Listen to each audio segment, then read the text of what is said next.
Hello, this is Levi with Henley's Happy Trails. We recently had to replace our awning, which was getting pretty weathered and worn out.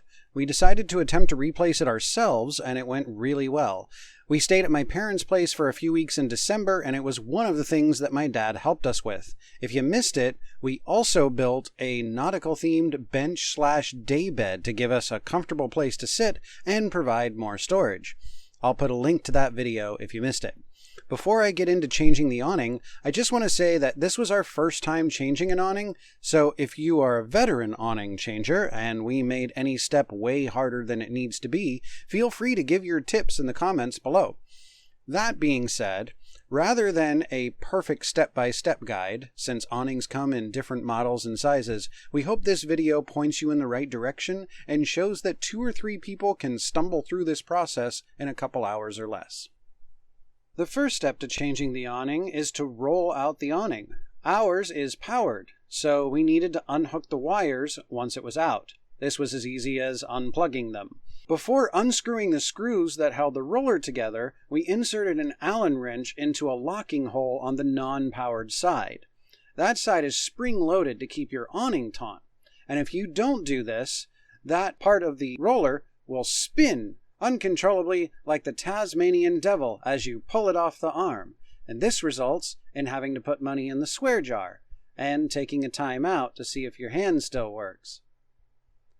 Okay, full disclosure, that's exactly how it happened. Anyway, after you safely used a small screwdriver or Allen wrench to prevent that from happening, go ahead and unscrew the roller and remove it from the arms. Once the arms were free of the roller, we pushed them up and use zip ties to hold them in place out of the way. The arms on your awning may have a locking mechanism for this, but mine doesn't, that I'm aware of. To make life easier, we used a blade to cut the roller of the awning, leaving enough material to pull the fabric out of the slot. This allowed us to remove the roller before having to slide out the awning. We set the roller on sawhorses off to the side and cut the bulk of the awning off of the RV side as well. Once again, leaving enough to have some grip when removing the awning from the RV. Before going further, it's a good idea to use a towel or cloth and a pair of locking pliers to give you some leverage and unwind the spring-loaded side.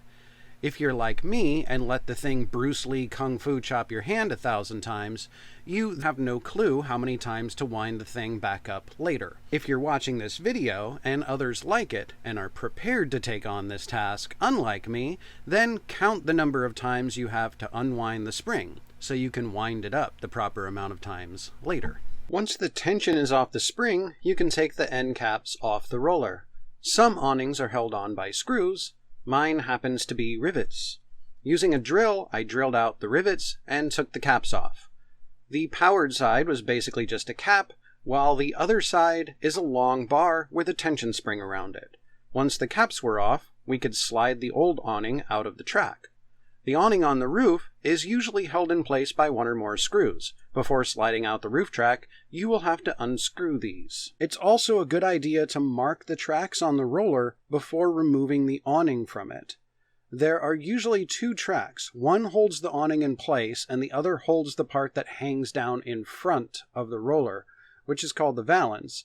Once the caps are off, mark the awning with a felt tip pen where the caps will eventually cover that marking over, one of them with an A for awning, and the valance track, mark that with a V. So that way when you put the new awning on, you put the right part of the awning in the right track. After removing the old awning, you're ready to put the new one on.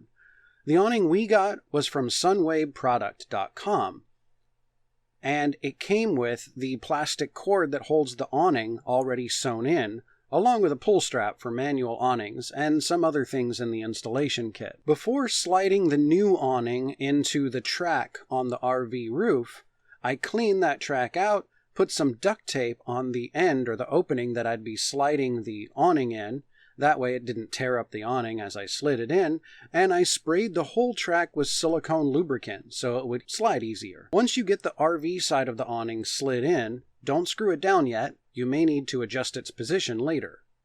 The next step was to slide the roller onto the valance track. My awning came with a cord sewed in for the valance side and a separate cord that had to be slid in for the awning side. I again used tape on the opening of the track to prevent damage to the fabric and used a healthy amount of silicone lubricant to help slide it on. Sliding the cord through the awning side proved to be a difficult process. The awning kit came with a little tool used to install screens in order to push the fabric into the track while the cord was slid in. My sister actually came out to help hold the roller while my dad pushed the cord, and I continually used the roller to keep the fabric down and sprayed lubricant so it would slide through. After much struggle, it was finally on. Speaking of struggle, every YouTuber is in a constant struggle for more subscribers. I know you're probably tired of hearing it, but if you like RV-related videos, why not click the subscribe button? It helps us by growing our audience, and it helps you find our videos more easily. Don't forget to click the bell icon so you get notified when we upload more content. Back to the install. We slid the caps back on and used a pop rivet gun to install new rivets.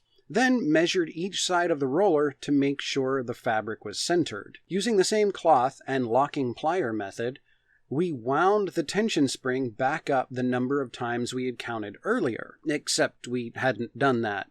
In reality, we guessed about how tight it should be. After putting the Allen wrench back in to hold the tension, we cut the zip ties holding the arms and reattached them to the roller. We plugged the power cord back in at the arm, and once all was attached, made sure the screwdriver, or Allen wrench, whatever you happen to be using, was out of the tension side before attempting to roll the awning in.